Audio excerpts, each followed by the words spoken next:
Beautiful airbrush nails done at home. Gel, so you need a UV light to cure them. Hey shoppers, today I have Airbrush gel nail polish. Look at all the different colors it comes with. I'm so excited. This isn't nail polish that you just put on your nails. You need an airbrush tool in order to get the most out of this product.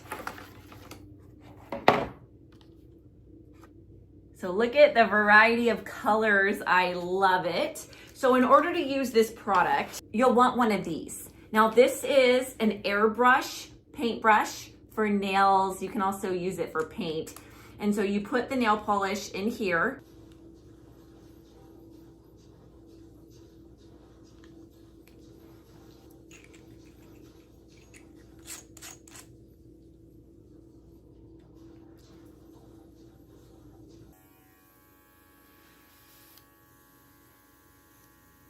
Oh my gosh, you guys, look at how cute they turned out. Beautiful ombre look. I'm absolutely in love. They're gorgeous. It was so easy to do.